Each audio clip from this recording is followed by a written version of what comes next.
태초에 말씀이 계시니라. 이 말씀이 하나님과 함께 계셨으니 이 말씀 곧 하나님이시니라. 그가 태초에 하나님과 함께 계셨고 만물이 그로 말미암아 지은 바 되었으니 지은 것이 하나도 그가 없이는 된 것이 없느니라. 그 안에 생명이 있었으니 이 생명은 사람들의 빛이라. 빛이 어둠에 비치되 어둠이 깨닫지 못하더라. 하나님께로부터 보내심을 받은 사람이 있으니 그의 이름은 요한이라. 그가 증언하러 왔으니 곧 빛에 대하여 증언하고 모든 사람이 자기로 말미암아 믿게 하려 함이라. 그는 이 빛이 아니요 이 빛에 대하여 증언하러 온 자라.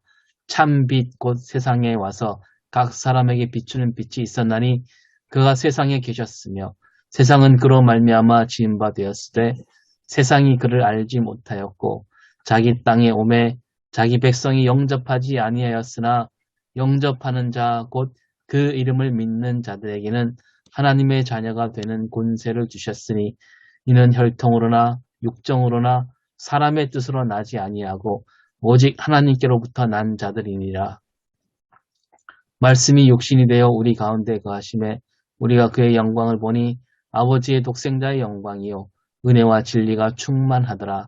요한이 그에 대하여 증언하여 외쳐 이르되 내가 전에 말하기를 내 뒤에 오시는 이가 나보다 앞선 것은 나보다 먼저 계심이라 한 것이 이 사람을 가리킴이라 하니라.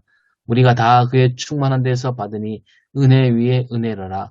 율법은 모세로 말미암아 주어진 것이요 은혜와 진리는 예수 그리스도로 말미암아 온 것이라. 본래 하나님을 본 사람이 없으되 아버지 품속에 있는 독생하신 하나님이 나타내셨느니라. 네. 그 설교 착상으로서의 그 본문 읽기인데요. 이 본문은 요한복음의 서론에 해당하는 부분이 되겠고요. 그 다음에 요한 공동체에서 불렀던 그 찬양이었을 가능성이 높다. 예, 그래서 아마 거의 모든 주석들이 다 이걸 찬양시, 예, 서시로 이렇게 형식으로 보고 있는 것 같아요. 세 번째는 환자나 세례받은 신자에 대한 축복 기도로 읽혀졌다. 네. 그래서 한 해의 시작을 주님께 대한 찬양과 또 공동체 안에 서로에 대한 축복으로 시작한다면 신년주일에 뜻깊은 본문이 될 수 있겠다. 이렇게 정리하고 있습니다. 문학적, 역사적으로 읽기에서 그 1절에서부터 18절까지를 4개의 구조로 나누고 있는데요. 첫 번째는 말씀과 하나님, 1절부터 5절까지. 그래서 말씀과 하나님의 관계, 말씀을 인격체로 그렇게 표현을 했는데 하나님과의 관계는 말씀이 곧 하나님이시다 해서 그 말씀의 신성, 그리고 태초부터 있었다고 했으니까 지음을 받은 피조물이 아니라 선제성, 이미 영원전부터 계셨다는 것을 가리키고 있고요. 또 말씀의 역할은 그 창조에 동참한 성부 하나님 이외에 또 하나의 그 하나님과 동등한 인격체로서 창조자로서 이렇게 나오고 있습니다. 그 다음에 6절에서 8절까지는 말씀과 요한의 관계인데요. 말씀에 대한 요한의 역할은 빛이신 예수를 증언하는 증언자의 역할이었다. 그 다음에 세 번째는 9절에서부터 13절까지 말씀과 세상, 또 말씀과 우리 인간의 역사 관계인데요. 자기 백성들은 그 정작 왕으로 오신 하나님이 보내신 그 아들을 거부를 했는데 또 이제 영접하는 자들도 있었다는 거죠. 그 영접하는 자들은 이제 믿음으로 이 예수님을 영접하게 되는 거죠. 이 사람들이 하나님의 자녀들인데 하나님의 자녀는 인간의 방법으로 태어나는 것이 아니라 하나님으로부터 새롭게 태어나는 존재다. 그렇게 말씀하고 있습니다. 네 번째는 14절에서 18절까지가 말씀과 믿음의 공동체 관계인데요. 주어가 우리로 시작한다는 거, 그 다음에 공동체 안에서 일어나는 그런 신앙적 성찰과 찬양, 그리고 예수님의 성육신을 말하면서 하나님의 초소로, 하나님이 거하시는 초소로 그렇게 하고요. 그 성육신 하신 예수님은 은혜와 진리가 충만하다. 하나님의 속성을 그대로 가지고 계시면서 하나님의 영광이 또 충만하더라. 이렇게 말씀하고요. 마지막에 그 모세와 요한의 관계에 대해서도 말씀하고 있는데, 역시 세례 요한과 같이 모세도 예수님의 증언자다. 예수님을 가리키는 증언자로서 역할을 얘기합니다. 신학적 명상적으로 읽기가 여기 좀 잘 되어 있더라고요. 뭐 4가지인가 이렇게 되어 있던데, 첫 번째는 말씀에 대한 묵상인데 17절 거의 끝부분에, 서론 끝부분에 와서 이 말씀이 바로 예수 그리스도라는 것을 이제 밝히고 있습니다. 이게 처음부터 감춰놓은 의도가 뭐냐? 그것은 사람과 또 인간의 역사, 또 세상과 소통하기 원하시는 그 하나님에 대한 그 묵상이다. 이렇게 정리를 하고 있습니다. 로고스는 그 원리 이외에 이 소통이라는 의미가 있다. 제가 이거 읽으면서 굉장히 그 신선한 충격을 받았는데요. 예, 뭐 그렇잖아요. 말씀은 그 소통의 의미를 가지고 있는데 그냥 우리가 헬라어로 로고스 하면 원리 뭐 이런 것들로만 생각을 했는데, 그래서 세상에 자신을 알리고 소통하려고 하시는 하나님의 강력한 의지가 말씀이다, 로고스다. 이걸 얘기를 하더라고요. 그 다음에 두 번째 주제가 세상인데요. 하나님이 말씀으로 창조하신 세계다. 그렇지만 말씀으로 창조되었음에도 불구하고 이 세계가 말씀을 깨닫지도 받아들이지도 않는 그런 또 세상이다. 하나님과의 소통과 교제를 거부하고, 그럼에도 불구하고 이 세상은 계시의 장소이고 또 하나님의 계시의 결과물이다. 그래서 하나님에게나 사람에게 있어서 포기할 수 없는 대상이 이 세상이라는 것입니다. 세상은 버리거나 도피할 것이 아니라 변화되고 새로워져야 할 대상이다. 그 세 번째 묵상 과제가 영접하는 자의 그리스도인, 하나님의 자녀들에 대한 건데요. 영접하는 자는 그 시제가 부정과거, 믿는 자는 현재 분사, 또 자녀가 되는 권세를 주신다는 것은 부정과거. 이렇게 시제가 왜 다른가? 이거를 이분이 이렇게 정리를 하는데, 부정과거는 이례적 사건을 이렇게 가리키고, 현재 분사는 계속되어야 할 믿음의 여정이다. 그래서 영접이라든지 자녀가 되는 권세를 받는 것은 이례적 사건이지만 그 이름을 믿는 자, 이 믿음은 우리가 이 땅에 사는 날 동안에는 계속되어야 될 어떤 그 과정이다. 이렇게 정리를 하고 있습니다. 네 번째 그 과제는 말씀이 육신이 되어 우리 가운데 거하셨다. 이게 성육신인데요.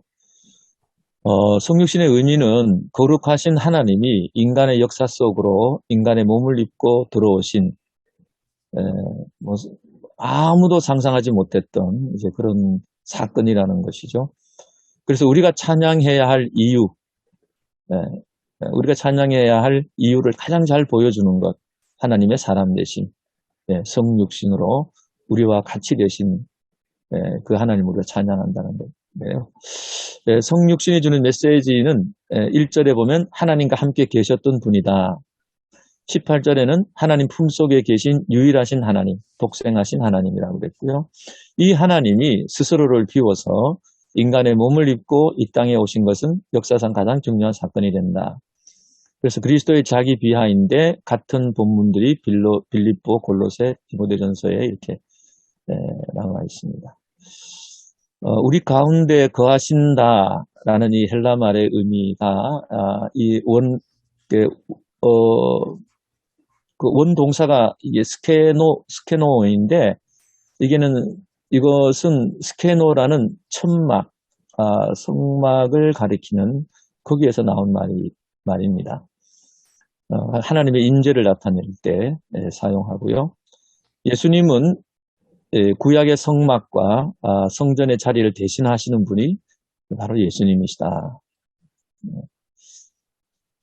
어, 그래서 그 예수님에게 하나님의 그 임재, 은혜와 진리, 하나님의 그 속성이 있고, 하나님의 본성을 가리키는 이 은혜와 진리가 충만하다라고 그랬고, 이제부터 하나님을 만날 수 있는 그 자리가 성막이나 그런 어떤 성전이 아니라 예수라는 선언이다. 것입니다. 한 가지 더 있네요. 예수와 요한, 예수와 모세를 비교를 하면서 모세와 요한은 다 대중의 엄청난 지지를 받은 지도자들입니다. 그래서 이들을 추종하는 사람들과 예수님과의 충돌을 풀기 위해서 각자의 자리매김이 필요했는데요. 모세와 요한은 이 상대적 가치라는 거죠. 절대자이신 예수 그리스도를 가리키는 상대적 가치이기 때문에 없어져도 좋을 존재인데, 예수님은 바로 독생하신 하나님, 신성을 가지신 하나님이시기 때문에 절대적 가치를 가지신 분이다. 이렇게 이제 구별을 하고요. 그 다음에 이제 네 번째, 위기 심판적 회개적으로 본문 읽기인데, 태초 창조 때부터 사랑과 자비로 우리에게 다가오시는 하나님. 그래서 하나님은 처음부터 이게 하나님의 형상으로 우리 사람을 만드시고 또 성육신 하시고, 그래서 제가 이번 그 성탄절 때 그 설교에 썼던 건데요. 이 키에르케고르가 성탄을 묵상하면서 그런 얘기를 했어요.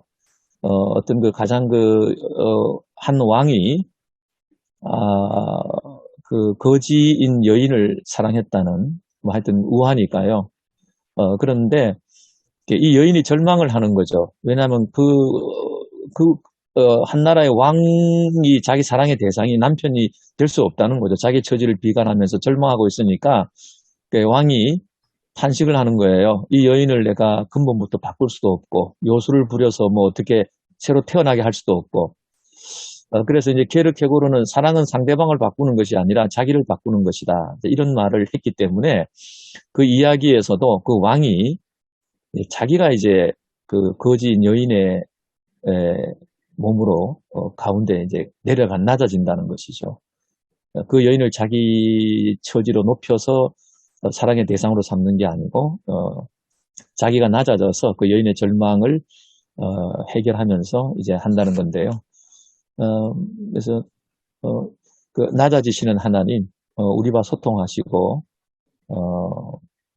우리 가운데 오시려는 그 하나님의 사랑이 이렇게 뭐 기회를 잘 표현하지 않았나 생각이 들었습니다. 하나님의 겸손과 자기 비움에서 우리의 교만과 불순종의 삶을 회개하자는 것이고요. 그 다음에 지속적인 믿음의 여정에서 공동체의 중요성을 인식하자는 것이고, 그래서 새해 첫 주일에 하나님에 대해서는 찬양, 이웃에 대해서는 축복을 선포하자, 이렇게 정리하고 있습니다. 설교가 있는데요. 도입 부분에서는 역시 성육신에 대해서 이 하나님의 성교 모델이다 말하고 있고, 그 일본에서 우리 한국에 온 최초의 개신교 선교사가 노이마츠 마사야스라고, 뭐 저도 이 예배와 처음 봤습니다. 1896년에 조선에 파송되었는데, 이 사람이 일본에 돌아가서 죽기는 죽었는데 그 묘지가 여기 한국에 있대요. 근데 식민지 나라인, 그 당시 일본 사람이 식민지 나라인 조선 사람이 되었다. 이런데 아마 뭐 어떤 큰 의미를 우리가 둘 수 있는 것 같습니다. 그 다음에 ESG 경영이라고 해서 이 시대적 가치가 이런 것들인데, 오늘 교회는 대사회적 이미지가 비윤리적이고 사회적 책임의식이 결여되어 있는 단체, 무례한 집단, 그래서 76%의 국민들이 교회를 불신하고 있다. 이거를 얘기를 하고 있습니다. 그 다음에는 오늘 우리 교회가 공감 능력의 배양이 필요하다. 그래서 성육신하신 예수님을 우리가 그런 의미에서 봐야 되지 않겠나. 이웃 사랑을 실천하고 성김과 봉사로서 교회가 나가야 된다. 포용성과 다양성 시대에 복음 전파는 성육신적 헌신과 희생의 실천으로 이루어질 것이다. 높은 곳으로 올라오라고 말하지 말고 우리 자신이 낮은 곳으로 내려가야 된다. 예, 주님을 높이는 최고의 찬양은 이웃사랑이고 영혼을 인도하는 것이다 하고 있고요. 마침은 성육신의 정신으로 돌아가자. 이기주의를 극복하고 섬김의 자리로 내려가자. 예, 새해의 교회와 가정에 섬김의 찬양이 울려 펴지고 부흥이 회복되기를 축복하는 것을 마치고 있습니다. 설교의 적용이 시적절하고 탁월한 것이 장점인데, 다 아는 본문이기 때문에 그런지는 모르지만, 본문의 메시지가 좀 부족한 점이 어쩔 수 없는 그런 약점으로 보입니다. 토요일을 위한 질문은 첫 번째는 요한은 창세기의 그 태초, 아르케와 같은 단어를 오늘 1절에서도 사용하고 있는데요. 요한의 태초와 창세기의 태초가 어떻게 구별될 수 있을까를 한번 생각해 보았고요.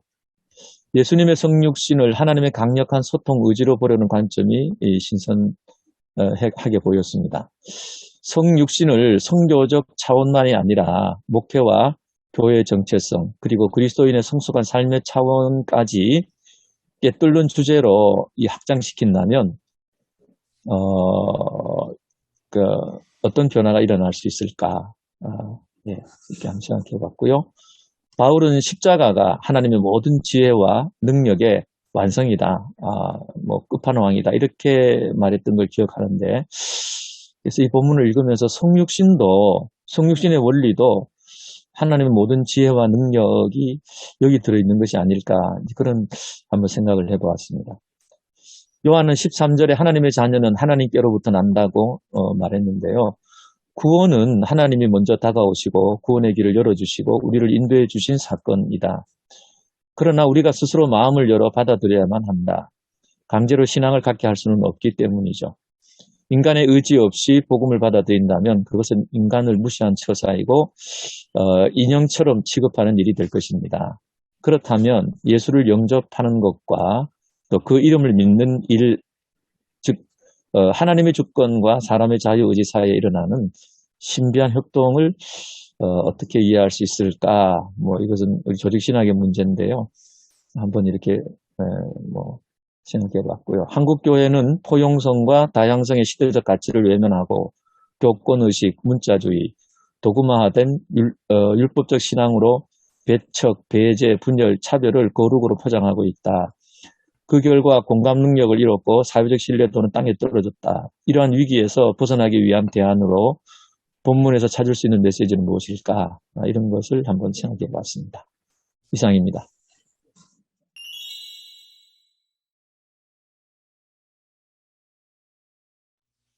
근데 제가 토의하기 위한 질문은 다른 분들하고 달리 저는 그냥 오늘 진행은 그냥 최 목사님 하셔도 되고요. 그냥 방식으로 하시면 되고, 이 태초는, 창세기 태초는 시간적 개념이 없는 영혼을 가리키는데, 죄송합니다. 반대로 얘기했습니다. 그 창세기 태초는 시간 개념이 있죠. 태초에 하나님이 천지를 창조하셨다. 그래서 시간이 역사 속으로 들어온 사건인데, 요한복음에서 말하는 그 태초는 영원전부터 그 시간 개념이 없는 영원전부터 계시는 그 말씀의 존재를 얘기하기 때문에 그런 점이 차이가 난다고 저도 찾아봐서 알았습니다. 예. 보통 그렇게 저도 전공자가 아니라서 깊이는 모릅니다만은 창세기 1장 갑자기 이제 구약하게 누구나 다 잘 아는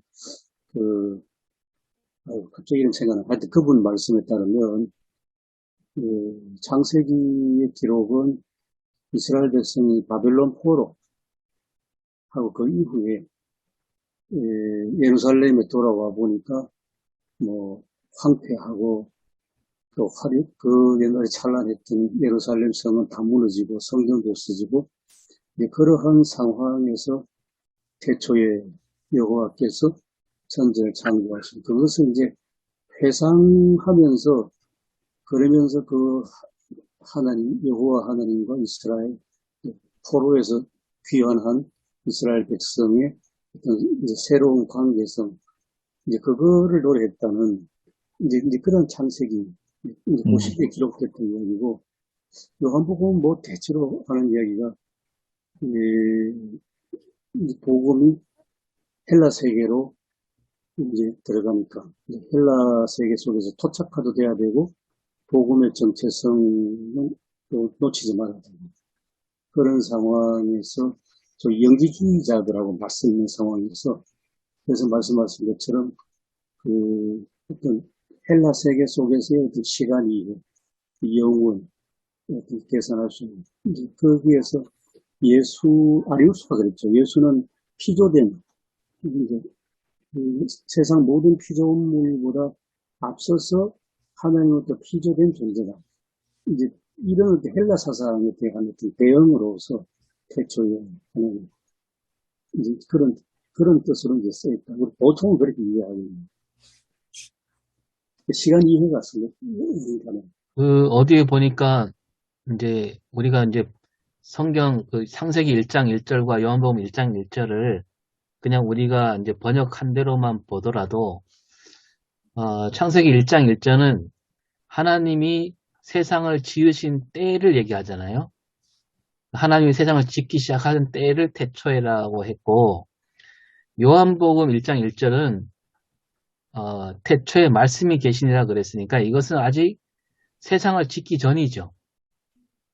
그러니까 요한복음이 말하는 태초에와 그 창세기가 말하는 태초에는 요한복음이 훨씬 더 거슬러 올라간다는 얘기죠. 그렇게 생각하면 그것만 보더라도 서로 다르지 않느냐, 다르게 쓸 수밖에 없지 않은가, 그렇게 볼 수 있는 것 같아요.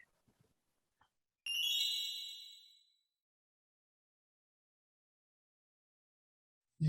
그러면 우리 두 번째 하셨던 질문이 그 예수님의 성육신에 관한 이야기입니다. 성육신이 우리 예배 강단에는 하나님의 강력한 소통 의지, 그러니까 소통 의지로 본 관점이 있습니다.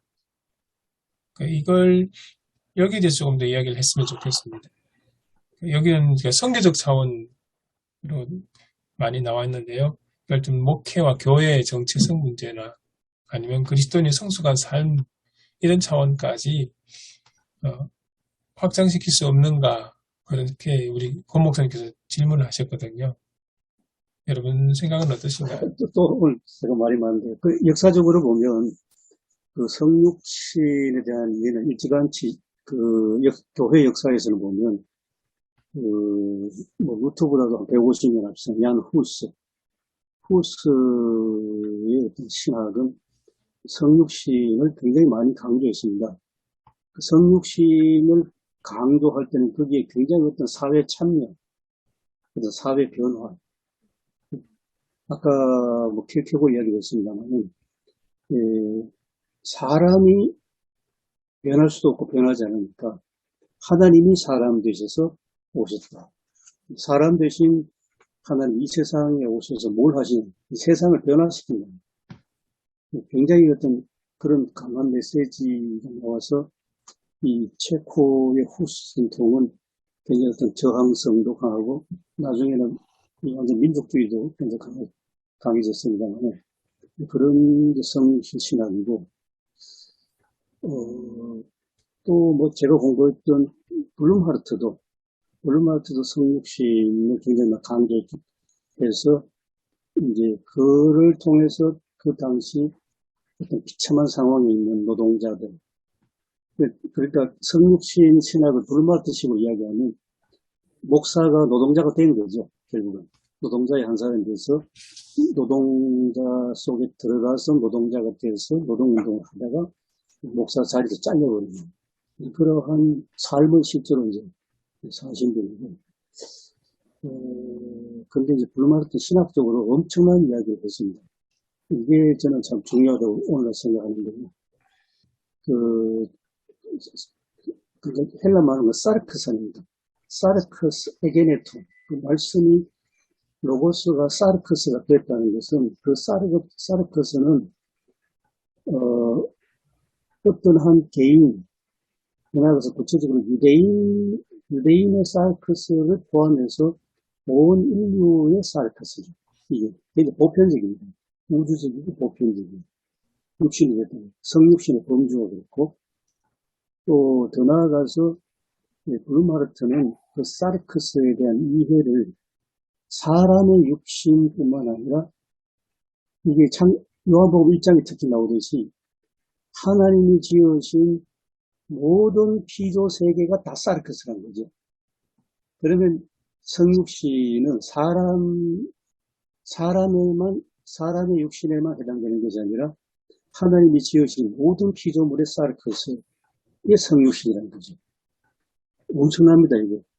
그러니까 그 심지어는 뭐 식물, 동물, 뭐 더 이상의 뭐 하나님 지으신 모든 그 피조물 속에 예수 그리스도의 성육신이 이미 다 이제 그 속에 섭외 있다는 그런 이야기입니다.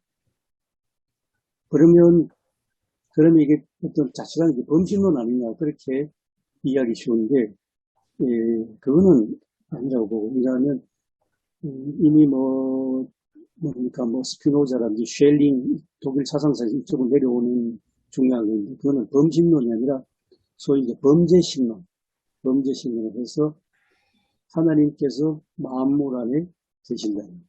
아까 골로새서하고도 또 연결됩니다. 그래 보면 오늘날 기후 위기에 딱 적용되는 성육신 이해가 될 것 같습니다. 군 목사님이 ESG 경영 이야기했는데 저는 개인적으로 한국 교회가 물론 이 ESG를 잘 이해해서 이걸 교회 목회로 가져와야 된다고 저는 개인적으로 생각합니다. 그 E가 환경 아니겠습니까? 기후 위기 시대의 환경. S는 소셜, 이 사회 참여와 사회를 섬기는 S 소셜.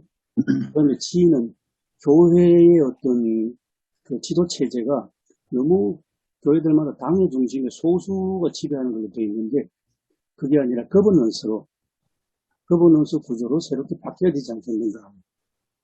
이게 이제 지금 기업이 ESG로 가지 않으면 기업은 도저히 버틸 수 없다고 그렇게 공공연하게 이야기하는데 그렇다면 교회도 사회의 어떤 이 변화를 보면서 교회도 ESG를 좀 수용해야 되지 않을까. 그렇게 수용하는 중요한 신학적인 바탕이 있다면 그 성육신, 예수 그리스도 성육신. 그래서 이 성육신 이해는 이제까지 한국 교회가 십자가 구원 중심으로 내려오면서 너무 구원 해버리니까 배타성이 됐지 않습니까?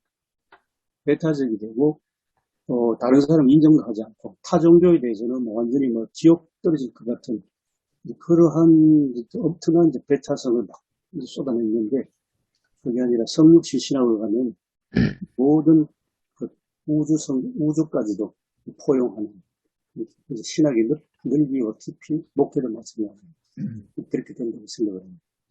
말씀이 육신이 되었다는 그 말씀을 읽으면서 또 여러 가지 예와 말씀하셨습니다만 사람은 변하지 않는다고 그래요. 그리고 우리가 겪어봐도 알겠고 또 나를 봐도 그런 생각이 들고 참 사람은 바뀌어지지가 않는다. 그런 말을 많이 하거든요. 실제 그렇고. 그래서 하나님이 사람을 저기 바뀌어질 걸 기대하고 그렇게 하신 게 아니라 그냥 하나님이 아예 그냥 사람으로 그렇게 해서 내려오셨다는 게 어떻게 보면은 뭐 도저히 있을 수 없는 일이 일어난 것인데 왜 그렇게까지 사랑하셨나. 그게 이제 그냥 느낌으로는 알겠어요. 왜냐하면 자식이 부모님의 사랑을 만분의 1도 못 갖고 만분의 1도 알 수가 없다고 그렇게 이야기하잖아요. 근데 느낌으로는 알거든요. 엄마가 아빠가 나를 사랑하시는구나. 이거를 알아요. 방탕하고 가출하고 사춘기 또 철들어서도 어른 돼서도 계속 부모의 저기를 거스르면서도 이게 아닌데 내가 부모님의 뜻이 이게 아닌데라는 걸 알면서도 그렇게 살지는 못해요. 근데도 그 부모의 마음은 알 수는 있어요. 다 이해는 못해도.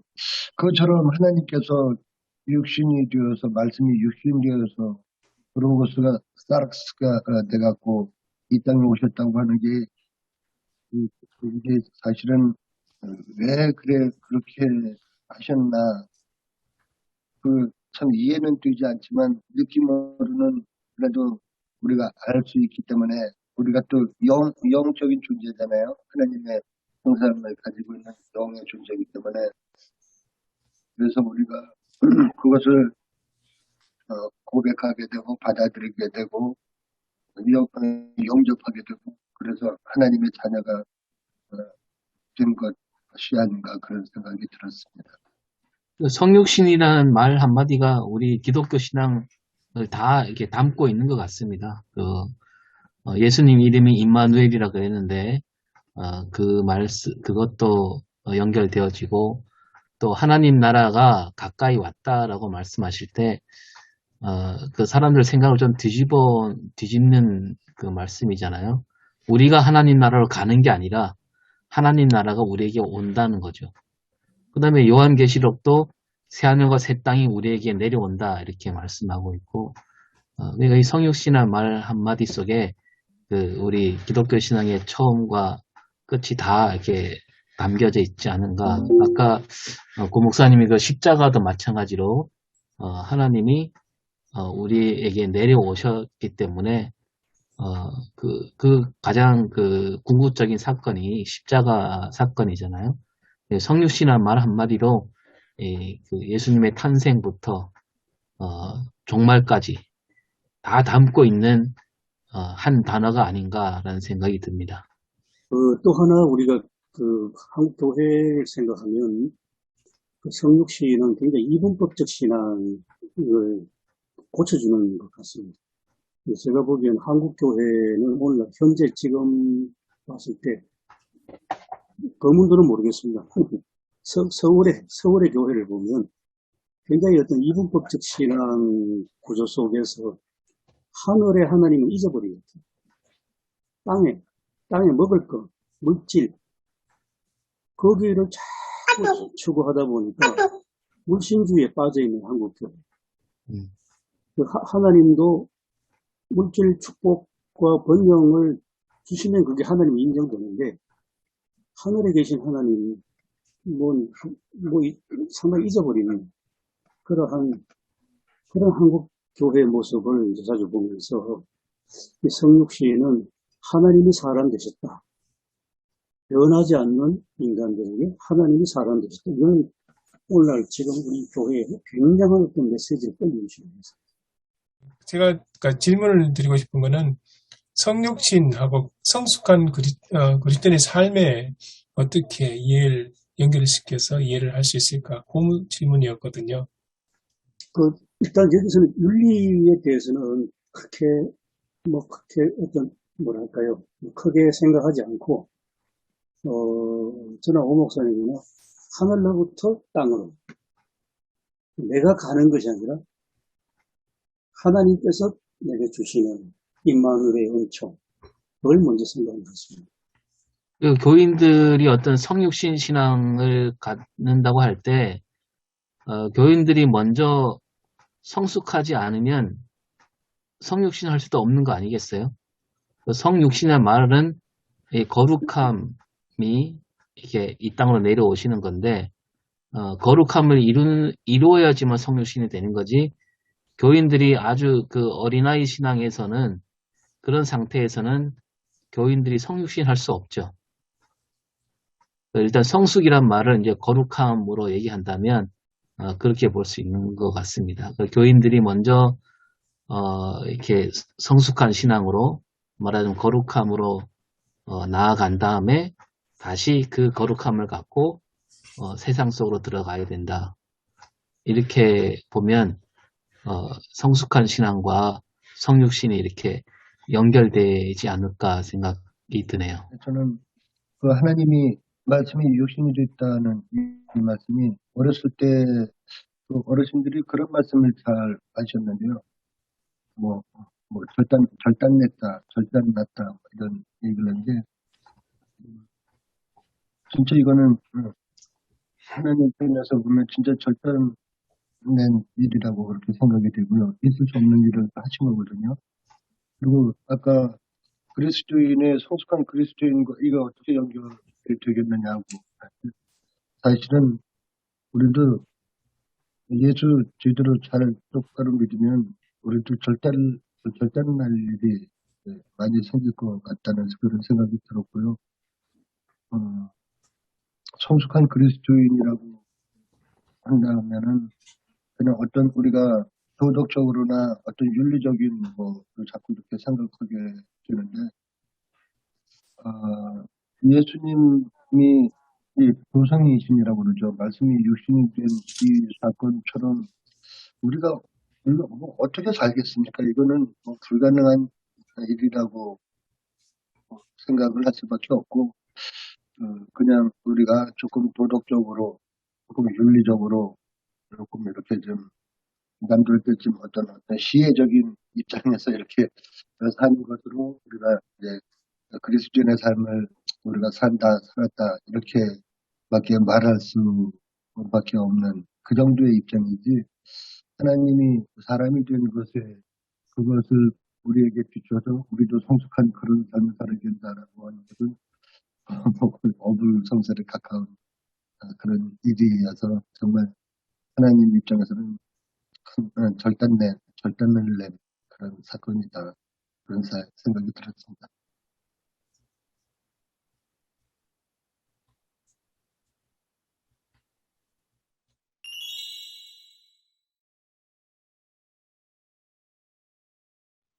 우리 기독교는 몸에 대한 가치를 소중히 생각한다는 거를 좀 다시 한번 생각을 해보면 좋을 것 같아요.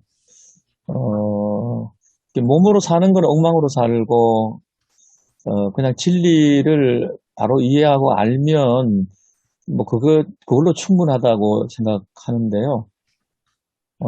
정말 말씀은 육신이 되어야만 그게 진짜 말씀이지, 그냥 말씀으로만 남아있으면은, 뭐, 아무런 변화도 일어나지 않는다. 그렇게 생각이 들고요. 또 신앙생활에도 이렇게 눈에 보이는 이런 것들은 조금 뭐 우상처럼 생각하는 것들이 많은데요. 그렇게 생각하거나 아니면은 뭐 가치 없는 것으로 생각하거나 이렇게 생각을 하는데, 그 예배에서도 몸이 이게 굉장히 중요하게 하나의 어떤 그 하나님을 만나는 도구로 통로로 그렇게 이제 보고 있는데, 우리 뭐 한국 교회는 예배가 그냥 하나님 말씀을 경청해서 듣는 것만으로 그게 예배가 거의 끝나니까 보통 이제 그 예전 중심의 교회들은 몸을 사용하거든요. 일어나기도 하고 앞으로 나가기도 하고 또 성찬을 통해서 매주 이렇게 직접 체감하기도 하면서 이 몸이 하나님의 은혜의 통로고 그 성육신이 그렇게 하나님의 소통의 도구였던 것처럼, 그래서 예배 안에서도 그런 어떤 그 성물이라든지 뭐 너무 뭐 현란하고 또 거기에 매여서는 안 되겠지만, 그러나 그거 너무 싹 치워버리는 것도 좀 그렇다는 생각이 들었고요. 그래서 아까 우리 조 목사님 말씀하신 것도 일리는 있는 말씀인데, 한편으로는 그 하나님께서 그렇게 자기를 바꾸셨는데, 요즘 제가 우리 딸하고 조금 그 갈등이 있고 마찰이 있어서요. 결국은 제가 바꿨습니다. 예, 제가 바뀌니까 이게 되더라고요. 제 어떤 뭐 수준이나 뭐 원칙으로 올라오라고 하면 아버지 설교한다고 그러거든요. 그래서 그게 아버지 또 내한테 설교하냐고. 그래서 뭐 힘은 들었지만은 내가 바뀌는 게 결국은 그 상대방을 바꿀 수 있는 그런 게 되지 않나. 뭐 작은 일에서 그런 어떤 그 성육신의 개념으로 원리로 살아가는 게 필요하다 그렇게 생각해 봤습니다. 네, 권 목사님 말씀에 전적으로 동의를 합니다. 그 로마서 12장 1절에 금방 말씀 보니까 너희 몸을 하나님이 기뻐하시는 거룩한 산 제물로 드리라고 했거든요. 그래서 몸과 성육신, 그 몸을 확장하면 뭐 내 몸도 소중하고 우리 가족의 몸도 소중하고 이웃의 몸도 소중하니까 이것도 똑똑한 관계성 아니겠습니까?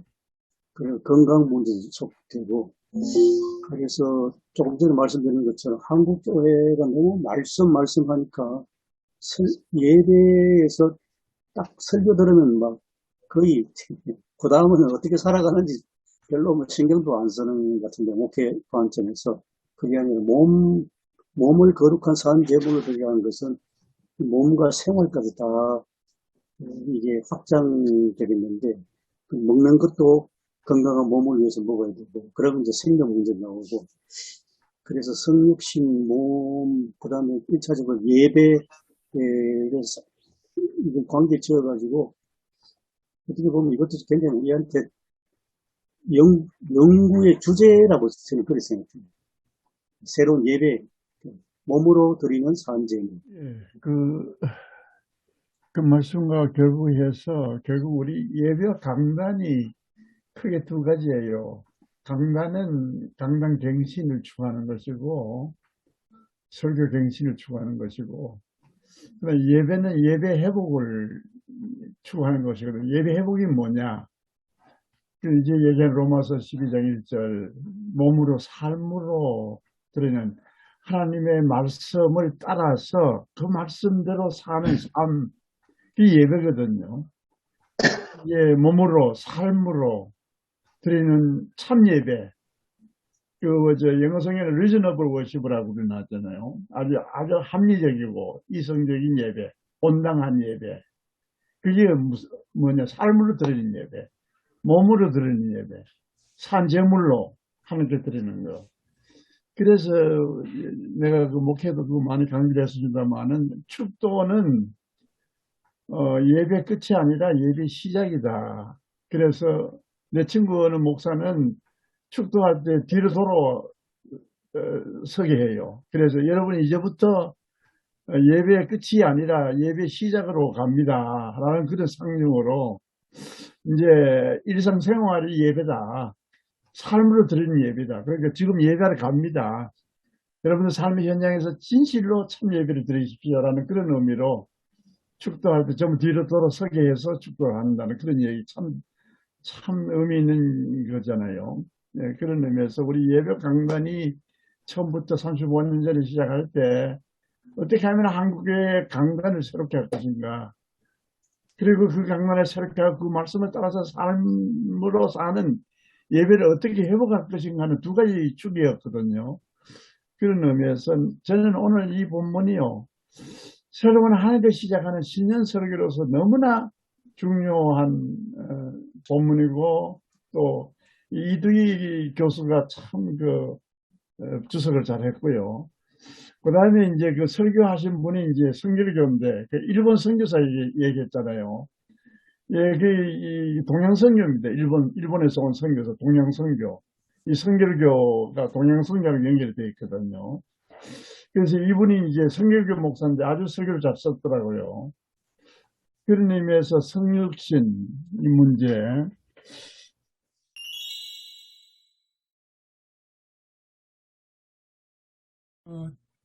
지금 계속 성육신 이야기 계속 하고 계시거든요. 오늘 본문의 내용도 성육신 이야기가 핵심을 이루고 있는데요. 그러면서 이제 제가 그 네 번째 목사님 이야기하셨던 질문을 하고 좀 연결시켜서 이야기를 좀 계속 이어져 나갔으면 좋겠습니다. 한국교회 포용성과 다양성 시대적 가치를 외면하고 교권주의, 문자주의, 도구화된 신앙으로 배척, 배제 그런 것을 거룩으로 포장하고 있는 그런 실상입니다. 이때 이 위기를 벗어나기 위한 하나의 대안으로 오늘 본문 말씀에서 찾을 수 있는 메시지가 무엇인가? 그 부분입니다. 그 부분 함께 이야기 좀 나눴으면 좋겠습니다. 보렌 교수님이 70년 말인가 한국에 오셨어요. 한국에 오셨는데 그분이 한국 교회를 보고 두 가지를 놀랐어요. 하나는 그 김포공항에 이렇게 비행기를 타고 보면서 십자가가 있고 해서 참 한국 교회가 십자가를 보면서 많이 성장을 했다는 그런 놀라움이 있었고, 그다음 두 번째로 놀란 게 뭔가 하면은 이렇게 성장한 한국 교회 속에 들어가서 지도자를 만나보니까 너무 달라요. 그러니까 분열, 교회 분열에 대해서 두 번째로 놀랐어요. 그래서 왜 이렇게 한국 교회가 분열이 되어 있는가? 말씀이 통하지 않기 때문에 그렇다고. 설교학자니까 한국 교회가 이렇게 분열이 된 것은 정말 말씀이 통하지 않기 때문에 그렇다. 네, 그런 얘기를 했어요. 그래서 교회 일치와 말씀을 우리가 좀 생각해 보는 것이 참 좋다라는 것을 생각했는데, 예수님이 성육신한 것은 바로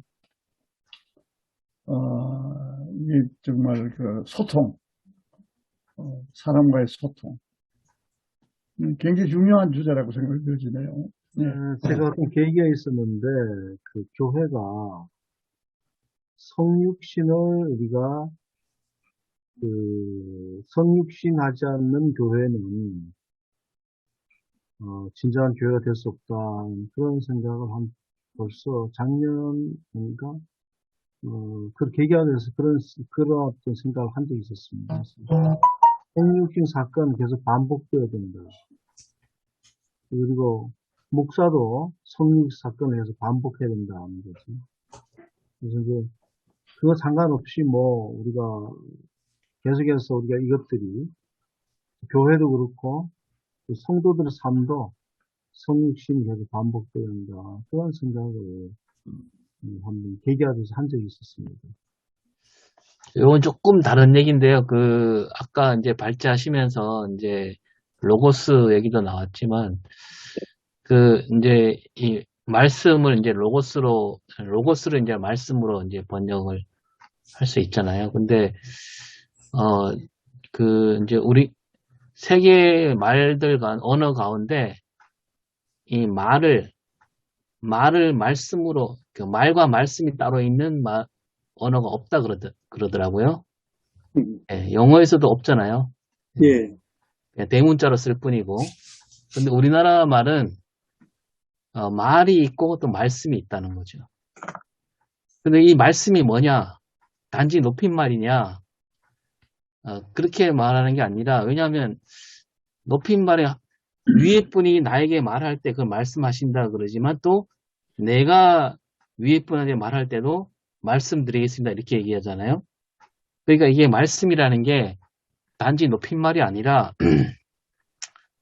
뭐 그렇게 이제 의미를 갖다 붙이는데, 말과 숨, 생명, 말과 숨을 합쳐서 말숨인데 이게 변형돼서 말씀이 됐다. 이렇게 이제 푸는 분을 봤어요. 예, 예. 근데 이제 이게 오늘 말씀에 보면 4절에 보면 그 안에 생명이 있다 그러잖아요.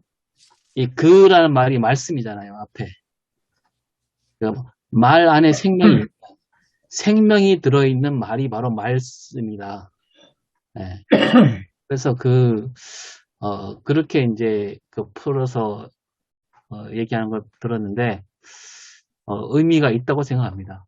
그래서 덧붙이면, 뭐 그렇게 목에 붙어 있는 것은 목숨이고, 뭐, 네? 그 다음에, 우리가 가슴이라 그러잖아요. 겉에 있다. 겉으로 느끼는 숨이 가슴이고, 네.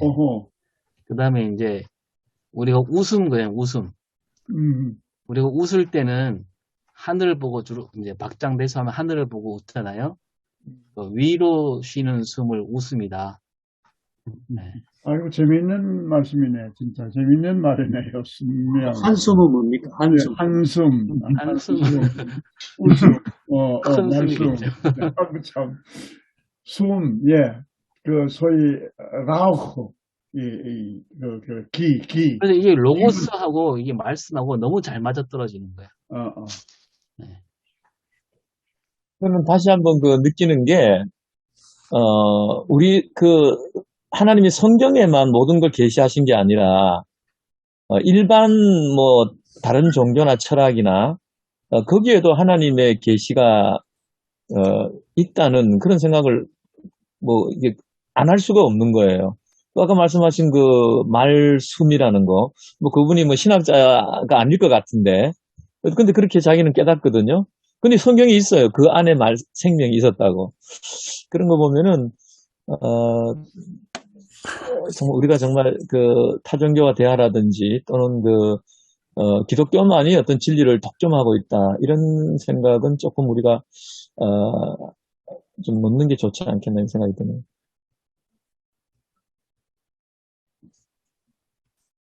예, 동의합니다. 한자들을 보면 창세기로 풀면 한자가 많이 잘 풀린다고 이야기들을 하시거든요. 그래서 중국 사람들한테도 복음을 전할 때 한자 얘기를 많이 해요.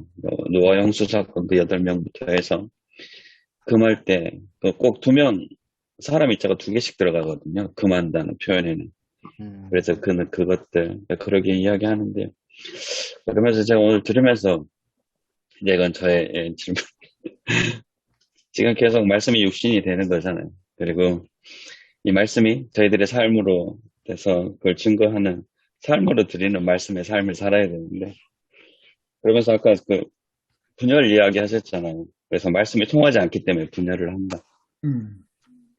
저희들이 그 삶을 살아내야 되잖아요. 그러니까 우리가 말씀을 증거하고 우리의 삶의 말씀이 육신이 되어서 지금 저희들이 이 말씀을 증거합니다. 그러니까 목회자의 가장 맨 앞에 있는 저희들이 그 삶을 살아내야 되거든요.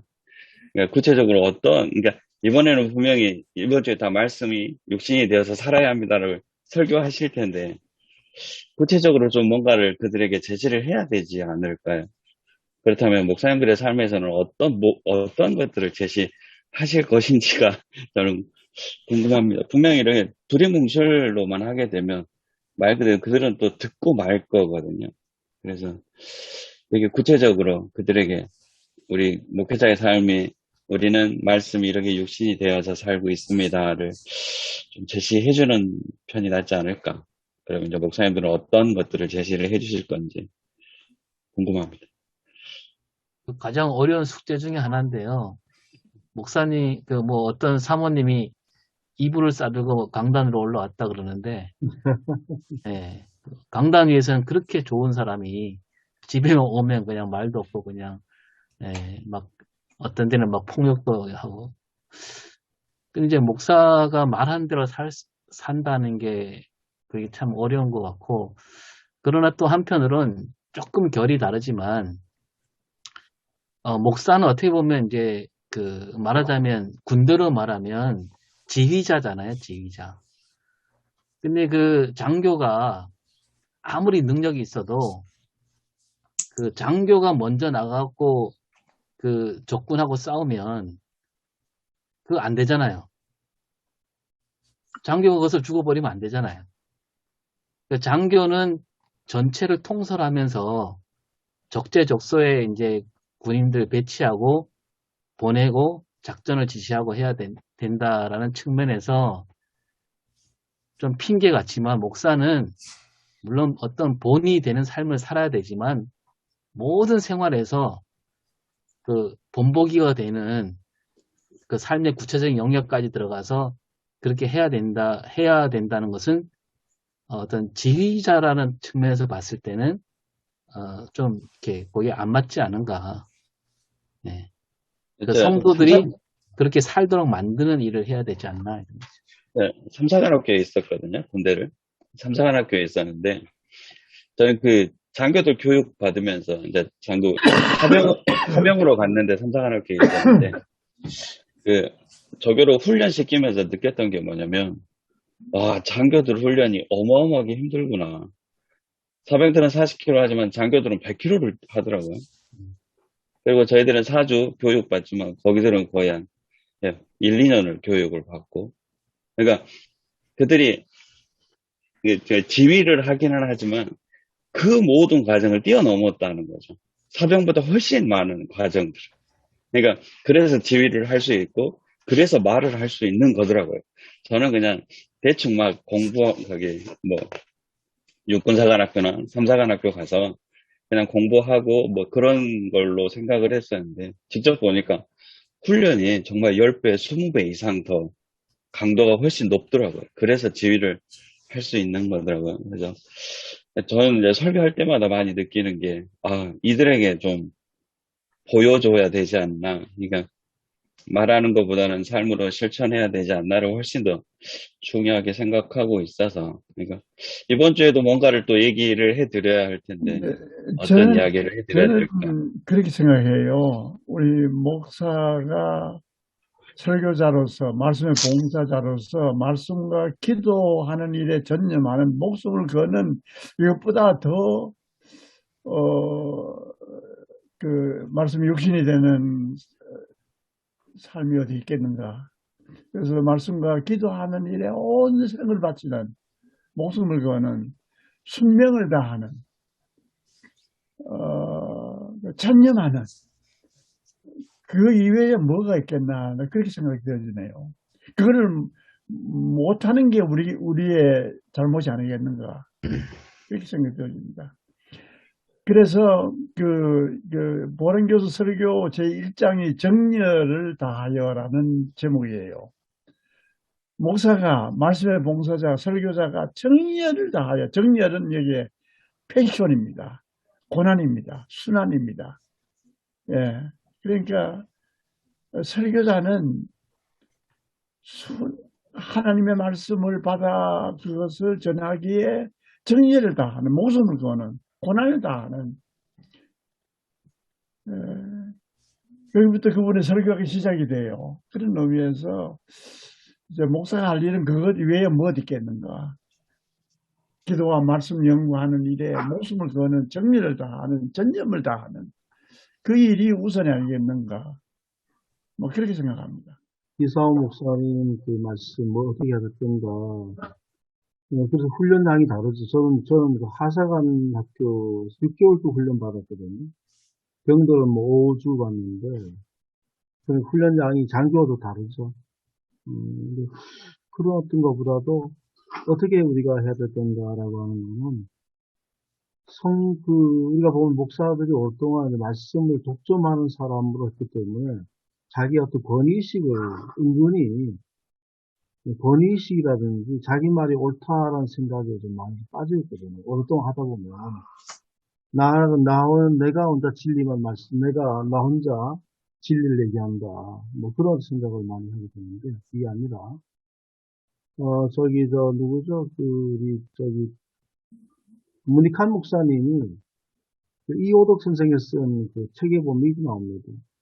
본인이 신학자로서, 신학자로서 성경 번역하셨는데, 자기 쓰는 언어와 할머니들 쓰는 언어가 다르더라는 거예요. 자기는 신학자로서 해줬는데, 말씀을 할 때 그들과 소통하는 어떤 언어를 써야 한다 생각을 하고, 정말 그 할머니들이 쓰는 언어, 신학자들만이 쓰는 어떤 그런 언어가 아니고 할머니들이 쓰는 어떤 언어로 그렇게 자기가 설교를 바꾸고 그렇게 했다고 얘기를 합니다. 그래서 중요한 것은 성경 사건은 잘 소통할 수 있도록, 그들과 마음이 함께 되어서 소통할 수 있도록 하는 목회자가 해야 될 일이 아니겠는가.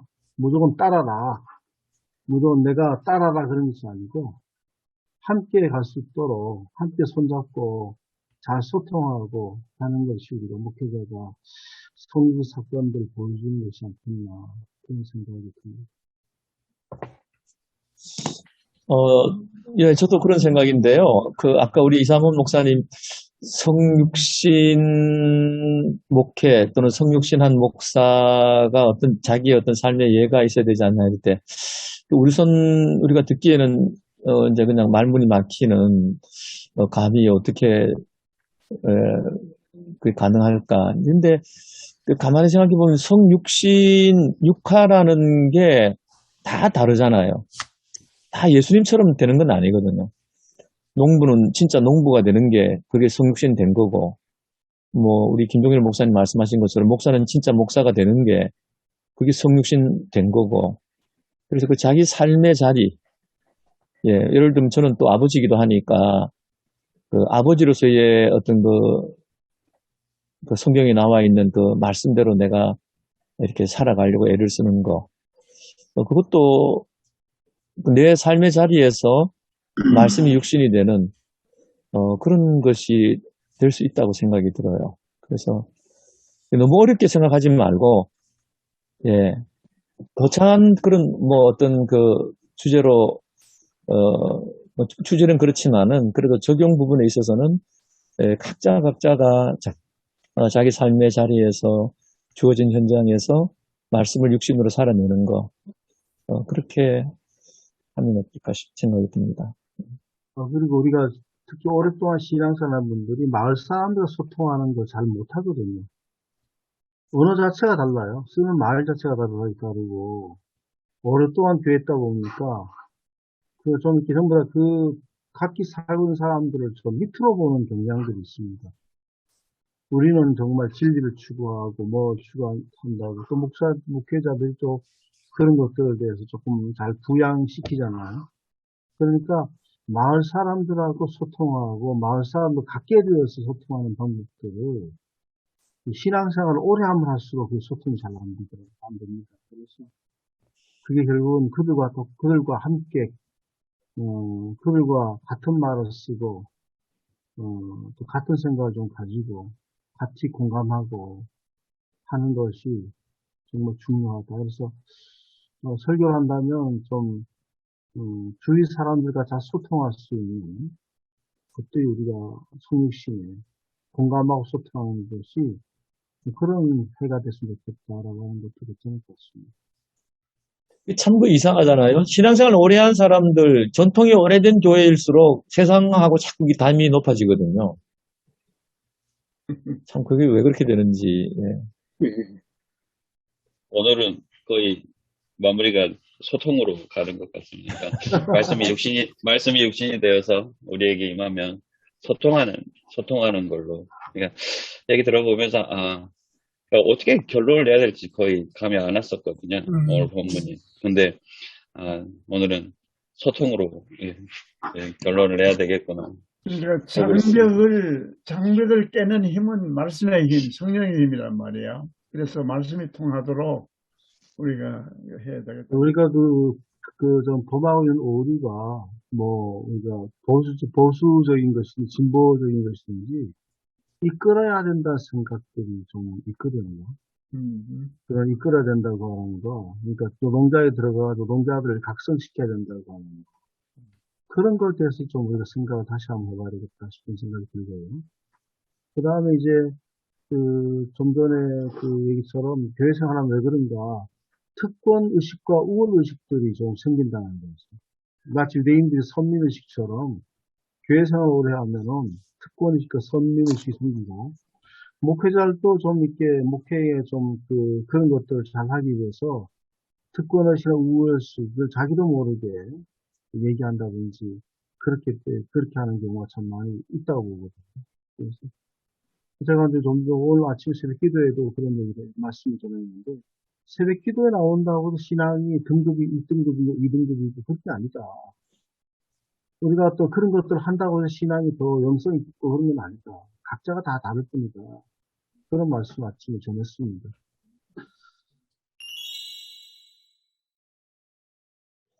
하나님 아버지, 하나님은 우리의 경험과 지성과 그 무엇으로도 다 이해할 수 없는 하나님이 계시하셔야만 저희들이 알 수 있는 피조물임을 다시 고백합니다. 성탄절을 지나면서 하나님의 성육신 사건을 또 본문을 통해서 다시 한번 깊이 묵상할 수 있게 해주신 것 감사를 드립니다. 아멘. 나머지 해결되지 못한 부분도 저희들이 기도와 묵상 가운데 또 분명하게 하나님의 뜻을 알게 해주셔서 우리가 성육신적인 목회, 또 성육신화된 교회, 정말 세상과 담을 쌓는 것이 아니라 복음이 두루두루 모든 사람에게 편만하게